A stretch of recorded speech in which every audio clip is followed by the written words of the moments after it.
Bismillahirrahmanirrahim. Assalamualaikum warahmatullahi wabarakatuh.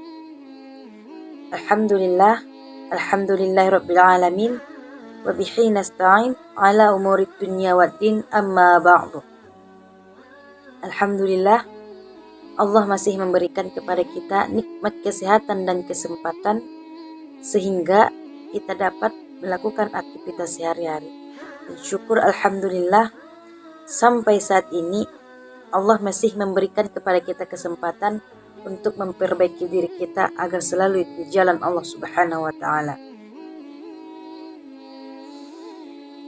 Baik, sebelum kita lanjut ke materi selanjutnya, alangkah baiknya kita membaca Al-Fatihah kepada Nabi Muhammad sallallahu alaihi wasallam, yakni A'udzu billahi minasyaitonir rajim.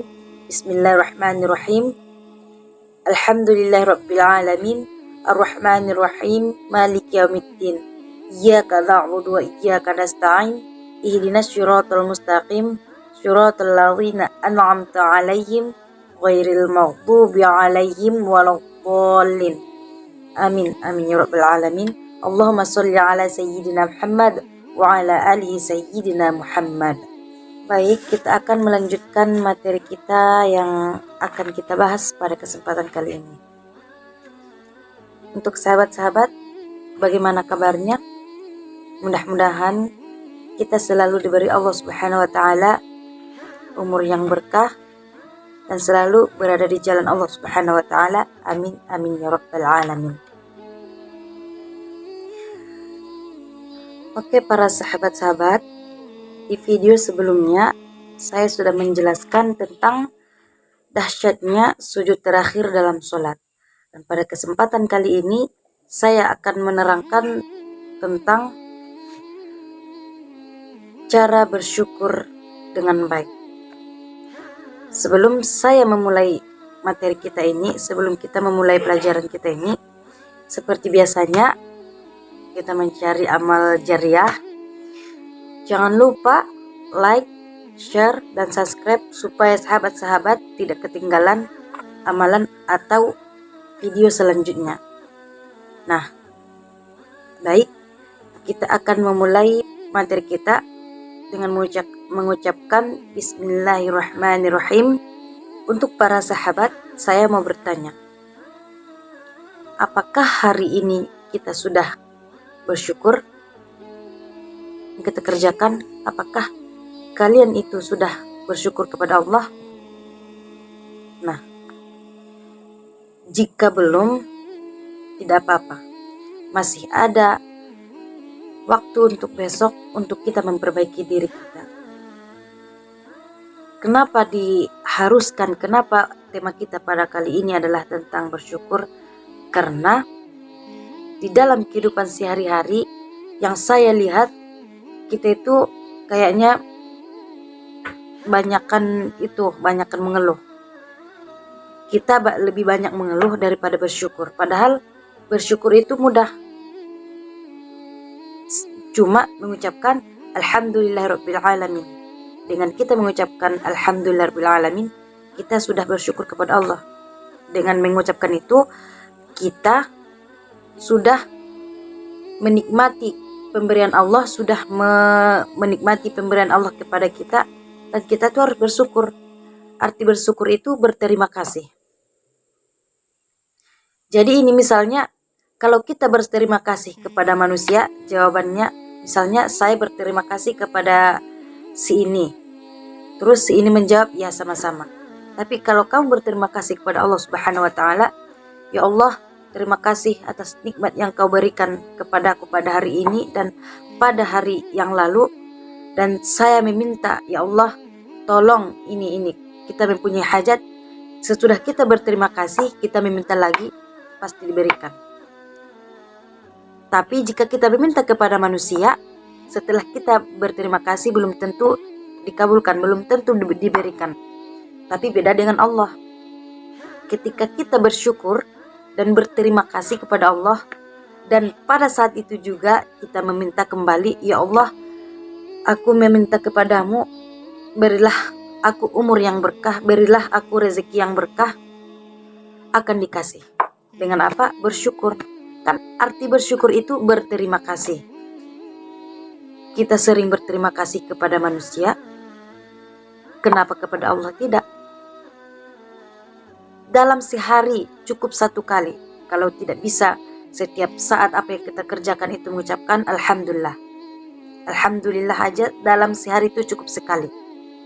Itu tanda bahwasanya kita itu tidak rakus akan nikmat yang ada di dunia. Apa yang Allah berikan kita syukuri. Nah, saya akan menjelaskan cara bersyukur dengan baik. Jangan dikit-dikit ngeluh, jangan dikit-dikit capek boleh, capek. Kalau capek kita beristirahat. Tidak mengeluh, jangan sesekali kita mengeluh. Kok gini ya, hidup ini keras, hidup ini capek. Siapa bilang kita mengejar dunia? Siapa suruh kita mengejar dunia? Yang Allah suruh itu, kita hidup di dunia hanya mencari ridhonya. Tidak ada yang menyuruh kita tuh mengejar dunia. Kalau kamu mengejar dunia, otomatis semua itu akan berat. Tapi apa? Kejarlah akhirat, maka dunia akan mengejarmu. Jika kau mengejar dunia, akhirat tidak dapat, dunia juga tidak akan tenang. Serba kurang. Nah, cobalah untuk tidak pernah mengeluh, tidak pernah berpikir negatif kepada Allah. Allah tidak akan membiarkan kita jika kita berusaha, jika kita berdoa. Kita capek, istirahat, jangan mengeluh. Makanya kita kalau mengejar dunia, akhirat tidak akan dapat. Tapi jika kita mengejar akhirat, dunia juga akan mengikut. Dunia yang mengejar kita. Yang keempat, jangan berandai-andai hidupmu bisa seperti orang lain. Maksudnya gini, Allah menciptakan kita di dunia ini berbeda-beda. Berbeda-beda di dunia, ada yang istilahnya yang mampu, ada yang kurang mampu, atau misalnya ada yang kaya atau ada yang miskin. Tapi di mata Allah kita semua itu sama. Ini hanya perihal dunia. Ada yang miskin, ada yang kaya. Tapi kalau di mata Allah kita semua sama. Yang membedakan kita itu cuma amal. Jika kamu mempunyai amal yang baik, yang soleh atau solehah, maka kamu beda dari orang lain. Yang membedakan kita itu sebenarnya amal kita, bukan kaya atau miskin. Nah, dengan Allah menciptakan kita itu berbeda-beda, supaya kita itu bisa bersyukur. Yang punya banyak usaha, yang punya banyak pimpinan, yang punya banyak kemampuan, ataupun orang kaya, itu belum tentu dia paling mulia. Belum tentu beliau itu, orang itu adalah orang yang paling disayang Allah. Maka dibagi kita yang istilahnya perihal dunia, perihal usaha kurang mampu, jangan kita berandai-andai bisa seperti mereka. Karena kenapa? Allah sudah menakdirkan kita untuk Islam juga. Allah tidak membenarkan kita untuk berbohong. Dengan kita mengatakan yang sejujurnya, apa yang ada di pribadi kita, privasi kita, dengan itu kamu sudah bersyukur. Bersyukur itu alhamdulillahirabbil alamin, kamu tidak pernah mengeluh apa yang Allah berikan kepadamu. Ingat, kalau kita berusaha apa yang kita inginkan, jika itu memang ditakdirkan untuk kita, pasti akan datang. Nah, itu yang saya sebutkan tadi, yang 5 poin, itu adalah cara bersyukur dengan baik. Dan yang paling utama itu adalah jangan pernah mengeluh. Ingat, kita tidak boleh mengejar dunia. Saya ingatkan kembali, kalau kita mengejar dunia, kita akan mendapatkan hasilnya nol, nihil. Kenapa? Kita bersenang-senang di dunia, kelak kita di akhirat, kalau kita tidak mempunyai amal soleh, apa yang mau kita bawa? Harta tinggal, rumah semua tinggal, emas semua. Apa yang kita bawa? Amal ibadah. Jadi apa yang kita sombongkan? Apa yang ingin kita keluhkan? Cobalah untuk bersyukur. bersyukur, alhamdulillah, terima kasih ya Allah, Engkau telah memberikan aku nikmat yang sangat besar, Engkau telah memberikan aku tumpangan di duniamu ini, di duniamu yang luas. Terima kasih ya Allah. Jangan kita merasa miskin, istilahnya. Apakah kalian, bukannya kita semua sudah mendengar berita sekarang yang sudah beredar, apa itu? Pencurian anak di usia 6-12 tahun. Mereka mencuri anak itu karena apa? Mencuri orang itu karena apa? Membutuhkan organ tubuh. Ada di berita, coba sahabat-sahabat silahkan cek harga-harga organ tubuh yang dicuri oleh para pencuri. Coba para sahabat cek. Harga mata berapa? 14 juta. Harga jantung berapa? 17 juta. Harga tangan berapa? Lengan berapa? Semuanya lengkap. Kalau dihitung-hitung lebih dari miliaran juta. Nah, berarti dalam diri kita ini, kandungan seorang ibu, kita itu sudah menentukan jodoh maut rezeki. Jadi apabila rezeki kita sudah tidak seperti yang kita inginkan, tapi itu sudah yang kamu ucapkan di dalam kandungan, selama di dalam perut orang tuamu. Jangan pernah berpikir, ih dia mah enak ya, semuanya serba ada, semuanya bisa, apa yang mau diinginkan bisa dikabulkan, aku kapan ya? Jangan.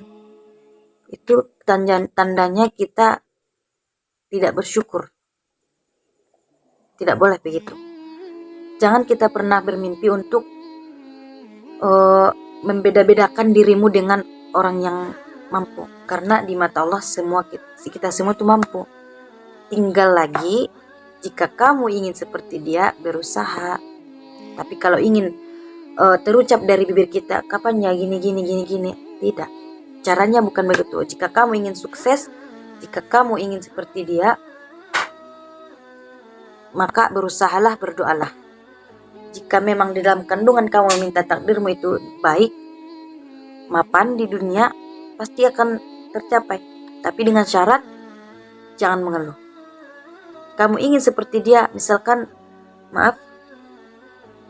kita pernah melihat Ustazah Oki Setiana Dewi.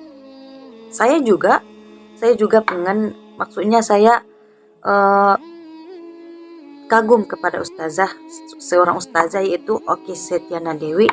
Saya pernah bermimpi bahwa saya bisa seperti ustazah itu. Tapi saya tidak mengeluh kepada Allah. Kenapa ya saya tidak bisa? Bukan. Apa yang saya lakukan? Berdoa, berusaha. Berusahanya seperti saat ini yang teman-teman lihat. Tidak dengan mengeluh. Kalau kita ingin sesuatu, berdoa, usaha. Jika memang takdirnya kamu bisa mencapai tujuan kamu, berarti doa kamu dalam kandungan begitu. Nah, sampai di situ aja. Jangan terlalu tinggi harapan kita. Ntar kalau kita terlalu berharap banyak, kalau jatuh sakit.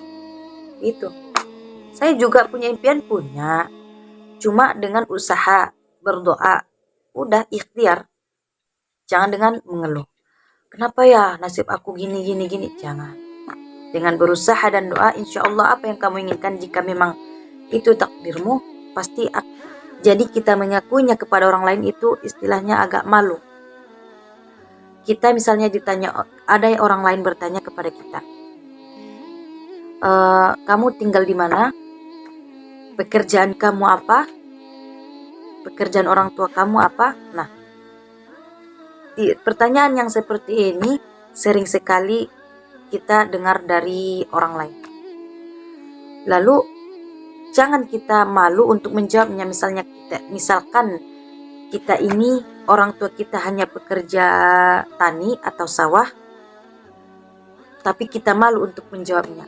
Terus kita berbohong, kita katakan bahwasanya oh saya tinggal di jalan ini, di kampung ini, orang tua saya bekerja sebagai pegawai negeri, sudah PNS istilahnya.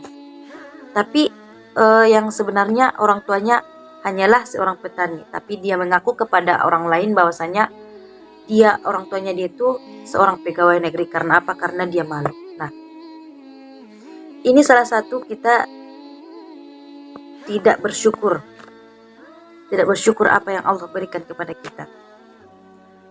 Jangan pernah kita menganggap remeh orang yang punya usaha sawah. Kalau tidak ada orang yang berusaha tani, kita tidak makan. Kita mau makan apa? Pokok kita di Indonesia adalah nasi. Jadi buat apa malu? Bahkan kerja tanilah yang paling, kalau menurut saya, yang paling bagus pekerjaannya, yang paling berkualitas. Karena apa? Kalau tidak ada petani, bagaimana kita untuk makan? Makan kita dari nasi, dari beras. Jangan pernah malu bahwasanya orang tua kita itu tidak pegawai negeri, tidak seorang dokter, tapi hanya seorang petani. Syukuri. Tetap berarti Allah memberikan nikmat itu kepada kita. Nikmat yang besar itu kepada kita. Maka apa yang kita lakukan? Syukuri. Jangan pernah malu kepada orang lain. Jangan pernah tutup-tutupi kebenaran bahwa kita itu pekerjaannya apa orang tua kita pekerjaannya apa. Katakanlah yang sejujurnya. Karena dalam Islam juga Allah tidak membenarkan kita untuk berbohong. Dengan kita mengatakan yang sejujurnya apa yang ada di pribadi kita, privasi kita, dengan itu kamu sudah bersyukur. Bersyukur itu semuanya lengkap. Kalau dihitung-hitung lebih dari miliaran juta. Nah, berarti dalam diri kita ini lebih dari kaya. Nah, ini adalah salah satu nikmat yang diberikan Allah Subhanahu wa taala. Nikmat itu bukan semua perihal nikmat itu tentang uang, tentang materi, bukan. Seperti mata, kalau kita tidak punya mata, apakah kita bisa melihat? Tidak. Harga mata berapa? Harga kaki berapa? Harga jantung, harga ginjal berbelasan juta, miliaran juta. Apakah itu belum cukup? Apakah di dunia ini harus materi baru kita mensyukuri? Bukan. Cobalah renungi. Oh iya, Allah sudah memberikan mata, Allah sudah memberikan telinga untuk mendengar. Lantas nikmat yang mana lagi yang kamu inginkan? Nah, coba kita renungi. Allah itu baik. Segala nikmat, segala sesuatu itu Allah memberikan. Tapi dengan syarat berdoalah, sembahlah dia, jadikan dia nomor satu. Kalau teman-teman tidak percaya, silahkan cek berita. Di situ ada tertuliskan harga satu persatu organ tubuh. Kalau kita menatap diri kita masih lengkap, berapa miliar kalau itu membahas materi? Coba. Nah, untuk itu marilah kita sama-sama bersyukur. Syukuri apa yang ada. Dengan dirimu lengkap, dengan fisikmu yang alhamdulillah Allah berikan dengan lengkap, itu sudah nikmat yang paling besar. Jangan pernah mengeluh, oh kok dia cantik ya, aku kok cupu ya pakai kacamata, kok aku gini ya pakai ini, kok dia sempurna. Jangan. Yang banyak juga itu yang pakai kacamata itu cantik. Makanya jangan pernah menilai diri kita itu paling rendah, tapi jangan pernah juga menilai diri kita itu paling di atas. Tetaplah rendah hati, tetaplah bersyukur, karena dunia ini hanya sementara. Bersyukurlah kepada Allah Subhanahu wa taala. Apa yang kamu inginkan, mintalah kepada Allah, insya Allah dengan mudahnya Allah akan mengasihi. Nah, mungkin cukup sampai di sini materi yang saya jelaskan. Jika memang penjelasan saya kurang jelas ataupun itu kurang mengerti, berikan telinga untuk mendengar. Lantas nikmat yang mana lagi yang kamu inginkan. Nah, coba kita renungi. Allah itu baik. Segala nikmat, segala sesuatu itu Allah memberikan. Tapi dengan syarat berdoalah, sembahlah dia, jadikan dia nomor satu. Kalau teman-teman tidak percaya, silahkan cek berita. Di situ ada tertuliskan harga satu persatu organ tubuh. Kalau kita menatap diri kita masih lengkap, berapa miliar kalau itu membahas materi. Coba. Nah, untuk itu marilah kita sama-sama bersyukur. Syukuri apa yang ada. Dengan dirimu lengkap, dengan fisikmu yang alhamdulillah Allah berikan dengan lengkap, itu sudah nikmat yang paling besar. Jangan pernah mengeluh, oh kok dia cantik ya, aku kok cupu ya pakai kacamata, kok aku gini ya pakai ini, kok dia sempurna. Jangan. Yang banyak juga itu yang pakai kacamata itu cantik. Makanya jangan pernah menilai diri kita itu paling rendah, tapi jangan pernah juga menilai diri kita itu paling di atas. Tetaplah rendah hati, tetaplah bersyukur, karena dunia ini hanya sementara. Bersyukurlah kepada Allah Subhanahu wa Ta'ala. Apa yang kamu inginkan, memintalah kepada Allah, insya Allah dengan mudahnya Allah akan mengasih. Nah, mungkin cukup sampai di sini materi yang saya jelaskan. Jika memang penjelasan saya kurang jelas ataupun itu kurang mengerti, saya minta maaf. Boleh sahabat-sahabat jika kurang mengerti boleh ditanya di komentar. Saya akan menjawab apa pertanyaan sahabat di komentar jika kurang mengerti. Jadi mungkin sampai di sini materi kita pada kali ini, dan saya tidak lupa mengingatkan tetap bersyukur, sholat. Dan satu lagi, jangan lupa like, share, dan subscribe supaya sahabat-sahabat tidak ketinggalan video atau amalan selanjutnya. Mungkin cukup sampai di sini. Saya akhiri dengan mengucapkan alhamdulillahirabbil alamin. Wallahu a'lam. Assalamualaikum warahmatullahi wabarakatuh.